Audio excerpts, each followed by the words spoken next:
ఈ రోజు పొద్దున్నే మా ఫ్రెండ్ గాడు ఒకడు వాళ్ళ ఊరికి కొంచెం దగ్గరలో ఉన్న వాకాడు బ్యారేజ్ దగ్గర రూప్చెన్ చేపలు, చిలక చేపలు, కొలాస్ చేపలు రకరకాల చేపలు పడుతున్నాయని చెప్తే ఆ బ్యారేజ్ దగ్గరకు వెళ్ళా. మనం ఎలాగో చాలా సార్లు కొరమైన చేపలు పట్టున్నాం కదా, ఒక్కసారి కూడా ఈ రూప్చెన్ చేపలు పట్టలేదు. ఈసారికి వీటిని పడదామని చెప్పేసి బ్యారేజ్ అంతా తిరుగుతూ ఉన్నా. అదే టైంలో ఈ బ్యారేజ్ దగ్గర కొంతమంది చేపలు పడుతుంటే వాళ్ళ దగ్గరికి వెళ్ళి ఈ రూప్చెన్ చేప గురించి అడిగా. అతనైతే ఇంతకు ముందే ఇంటికి తీసుకుని వెళ్ళిపోయానని చెప్పాడు. ఇక ఆ మాట వినగానే మనకు అసలు తొందరగలేదు. కానీ ఈ వాకాడు బ్యారేజ్ నుంచి ఇంటికి వెళ్ళి మళ్ళీ ఇక్కడికి రావాలంటే కనీసం 3 గంటల టైం పడుతుంది. ఏం చేద్దామని చెప్పి ఆలోచిస్తూ ఉన్నా. ఇంతలోనే మా ఫ్రెండ్ గాడు ఒక మంచి ఐడియా ఇచ్చాడు. మావా, ఈ ప్లేస్ నుంచి ఒక 10 కిలోమీటర్లు వెళ్తే గబ్బిలాలు ఎక్కువ ఉండే ఒక పెద్ద చెట్టు ఉందంట.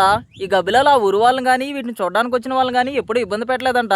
మనం కూడా ఒకసారి వెళ్ళి చూసేద్దాం. ఈ చేపల సంగతి నెక్స్ట్ వీడియోలో చూద్దాం. ఇక ఈ చేపలు ఏముందలే, ఈ రోజు కాకపోతే రేపు పైన పట్టచ్చులే, మళ్ళీ ఇంత దూరం రావడం అవుతుందని చెప్పి గబ్బిలాలు ఉన్న చెట్టు దగ్గరకు వచ్చేసా. నిజానికి మా ఊరికి దగ్గరలో ఇలాంటి ఒక ప్లేస్ ఉందని నాకు ఇప్పటి వరకు తెలియదు. నేను ఈ ప్లేస్ కి రావడం కూడా ఇదే మొదటిసారి. వీటి గురించి ఆ ఊరు వాళ్ళని అడిగితే ఇవి చాలా సంవత్సరాల నుంచి ఈ చెట్టు మీదే ఉన్నాయంట. కానీ ఎప్పుడు కూడా వాళ్ళకి కొంచెం కూడా హాని తలపెట్టలేదంట. కానీ నన్ను చూసి అంత గట్టిగా ఎందుకు అరిచాయి అసలు అర్థం కాలేదు. మీకు ఒకసారి ఆ సౌండ్ కూడా వినిపిస్తా.